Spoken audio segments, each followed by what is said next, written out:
भारताच्या सर्वोच्च न्यायालयामध्ये इथून पुढे 38 न्यायमूर्ती असणार आहेत. मित्रांनो, या संदर्भात आपल्याला अपडेट घ्यायची आहे. महत्त्वाची घडामोडी आहे, कारण सर्वोच्च न्यायालय आपल्याला परीक्षेला प्रश्न विचारला जातो.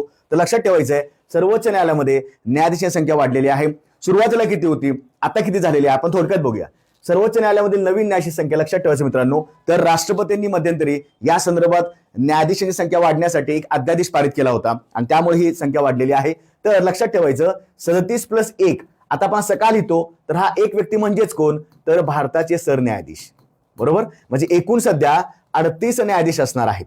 37 न्यायाधीश आणि एक सरन्यायाधीश लक्षात ठेवायचं. या अगोदर 2019 मध्ये 33+1 म्हणजे एकूण 34. याचा अर्थ काय, सध्या न्यायाधीशांची संख्या 34 वरून आपण 38 केलेली आहे.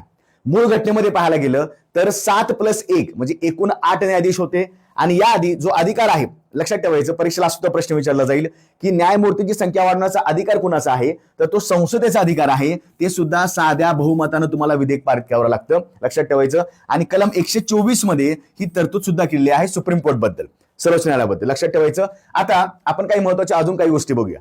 सर्वोच्च न्यायालय स्थापना कधी आहे मित्रांनो, तर 28 जानेवारी 1950 रोजी. सध्या सरन्यायाधीश पाहायला गेलं तर लक्षात ठेवायचं, हे आहेत न्यायमूर्ती सूर्यकांत, लक्षात ठेवा, जे 53 आहेत. पहिले होते हिरालाल कानिया. आता ही जी स्थापना झाली इथून पुढे 1951 पर्यंत ते या पदावर कार्यरत होते. कोण, हिरालाल कानिया. उच्च न्यायालय लक्षात ठेवायचं, सर्वाधिक न्यायाधीश आहेत ते सध्या जे अलाहाबाद उच्च न्यायालय आहे 160 न्यायाधीश आहेत, लक्षात ठेवा. आणि जे आपलं मुंबई उच्च न्यायालय आहे, बॉम्बे हायकोर्ट आहे, तर त्याची न्यायाधीश संख्या एकूण 24 आहे. म्हणजे परीक्षेला सुद्धा सर्वात जास्त विचारू शकतात किंवा बॉम्बे हायकोर्ट सुद्धा विचारू शकतात. तर अशा प्रकारच्या घडामोडी पाहायच्या असतील तर आपल्या चॅनल लाईक करा, शेअर करा, सबस्क्राईब सुद्धा करा. जय हिंद.